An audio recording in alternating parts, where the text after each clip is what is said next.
नमः शिवाय। जीवन अमृत चैनल में आपका हार्दिक स्वागत है। श्रावण मास की पुण्य धारा में हम प्रस्तुत कर रहे हैं श्रावण महात्म कथा का आज का अध्याय। यह कथा हमें शिव भक्ति की महानता, व्रतों की महिमा और जीवन में धर्म के महत्व को समझाती है।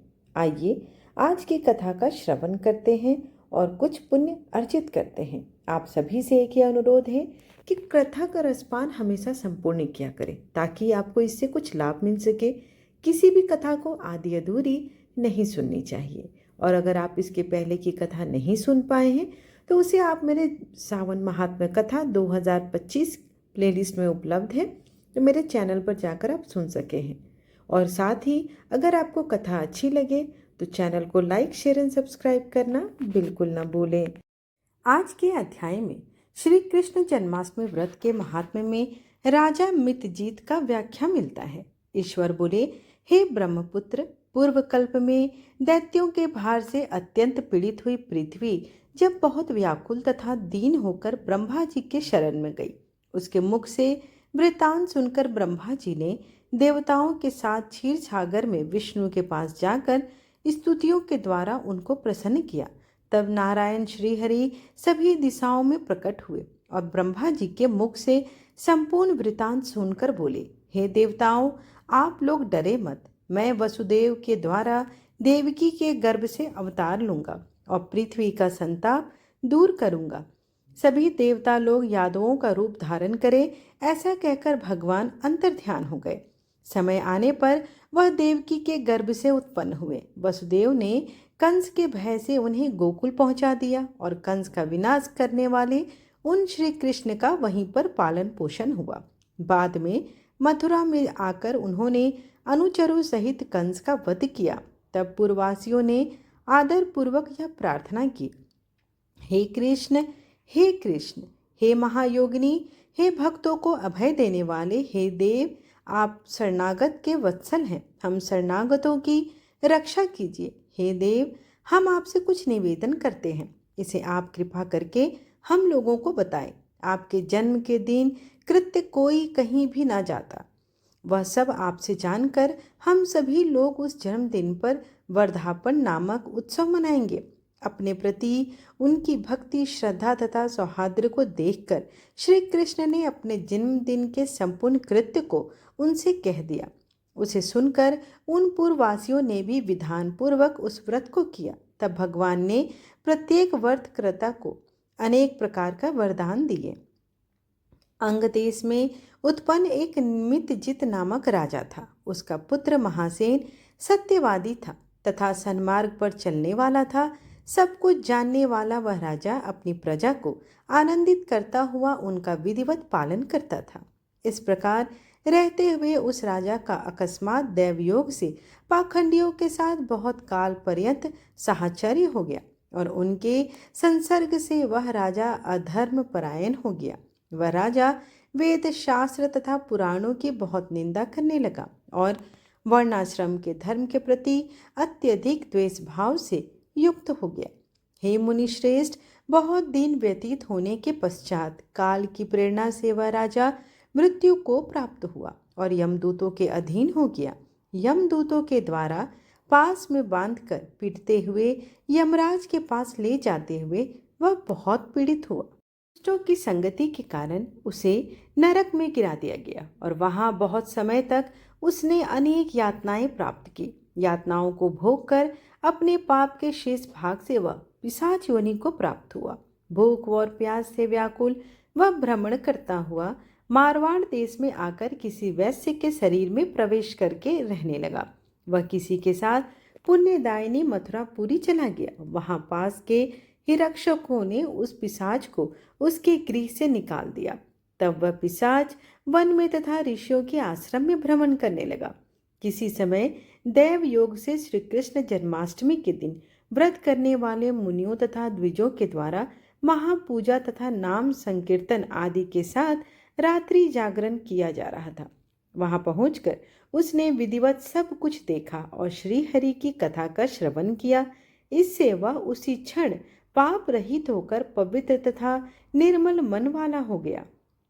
वह यमदूतों से मुक्त हो गया और प्रेत योनि छोड़कर विमान में बैठ दिव्य भोगों से युक्त हो विष्णु लोक पहुंच गया। इस प्रकार इस व्रत के प्रभाव से पिशाच योनि को प्राप्त उस राजा को विष्णु का सानिध्य प्राप्त हुआ। तत्वदर्शी मुनियों ने पुराणों में इस शाश्वत तथा सार्वलौकिक व्रत का पूर्ण रूप से वर्णन किया। सभी कामनाओं को पूर्ण करने वाले इस व्रत को करके मनुष्य सभी वांछित फल प्राप्त करता है। इस प्रकार जो जन्माष्टमी के दिन इस शुभ व्रत को करता है वह इस लोक में अनेक प्रकार के सुखों को भोग कर शुभ कामनाओं को प्राप्त करता है। हे ब्रह्मपुत्र, वहां वैकुंठ में 1,00,000 वर्ष तक देव विमान में आसीन होकर नानाविध सुखों का उपभोग करके अवशिष्ट पुण्य के कारण इस लोक में आकर सभी ऐश्वर्यों से समृद्ध तथा सभी अशुभों से रहित होकर महाराजाओं के कुल में उत्पन्न होता है।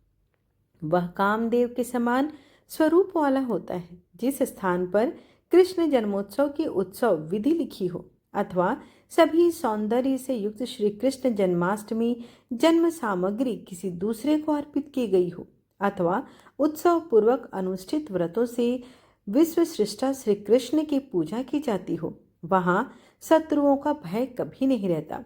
उस स्थान पर मेघ व्यक्ति की इच्छा करने मात्र से वृष्टि करता है और प्राकृतिक आपदाओं से भी कोई भय नहीं होता। जिस घर में कोई देव की पुत्र श्री कृष्ण के चरित्र की पूजा करता है वह घर सब प्रकार के समृद्ध रहता है और वहां भूत प्रेत आदि बाधाओं का भय भी नहीं होता। जो भी मनुष्य किसी के साथ में भी शांत होकर इस व्रतोत्सव का दर्शन कर लेता है वह भी पाप से मुक्त होकर श्रीहरि के धाम को जाता है। इस प्रकार श्री स्कंद पुराण के अंतर्गत ईश्वर संत कुमार संवाद में श्रावण मास महात्म्य में जन्माष्टमी व्रत कथन नामक 24वां अध्याय यहीं पर संपूर्ण हुआ। आज की कथा में हमने जाना श्री कृष्ण की लीलाओं के बारे में और श्री कृष्ण ने किस प्रकार से माता पृथ्वी का भार कम करने के लिए जय शिव ओंकारा ओम जय शिव ओंकारा ब्रह्मा विष्णु सदा शिव अर्धांगी धारा ओम जय शिव ओंकारा एकानन चतुरानन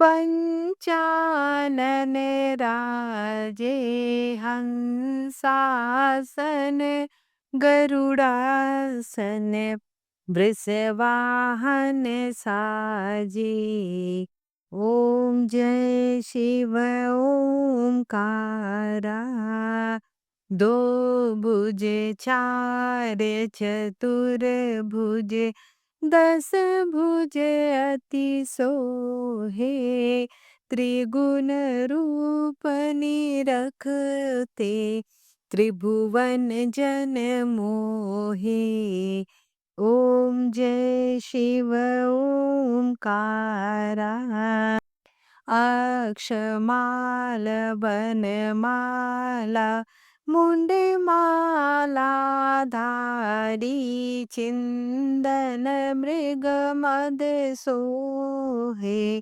भाले शशिधारी ओम जय शिव ओंकारा श्वेतांबर पीतांबर बाघंबर अंगे सनकादिक गरुड़ादिक भूतादिक संगे ओम जय शिव ओंकारा करके मध्य कमंडलु चक्र त्रिशूलधारी सुखकारी दुखकारी जगपालनकारी ओम जय शिव ओंकारा ब्रह्मा विष्णु सदा शिव जानत अविवेका प्रणवाक्षर में शोभित ये तीनों एका। ओम जय शिव ओमकारा। काशी में विश्वनाथ विराजते नंदी ब्रह्मचारी नित उठी भोग लगावते महिमाति भारी। ओम जय शिव ओमकारा। त्रिगुण शिव जी की आरती जो कोई नर गावे कहत शिवानंद स्वामी मन वांछित फल पावे। ओम जय शिव ओमकारा। कर्पूर गौरम करुणावतारम संसार सारम भुजगेन्द्रहारं सदा वसन्तं हृदयारविन्दे भवं भवानी सहितं नमामि। त्वमेव माता च पिता त्वमेव एव बन्धु च सखा त्वमेव। त्वमेव विद्या द्रविणं त्वमेव। त्वमेव सर्वं मम देव देव। आरतीम समर्पयामि शिव शंभू। नमो नमः। आशा करती हूँ कि आपको आज की कथा और आज की वीडियो पसंद आई हो। वीडियो पसंद आए तो एक लाइक अवश्य करें और सब्सक्राइब जरूर करें ताकि मेरे आने वाली वीडियोस की नोटिफिकेशंस आप तक समय पर पहुंच सके। धन्यवाद।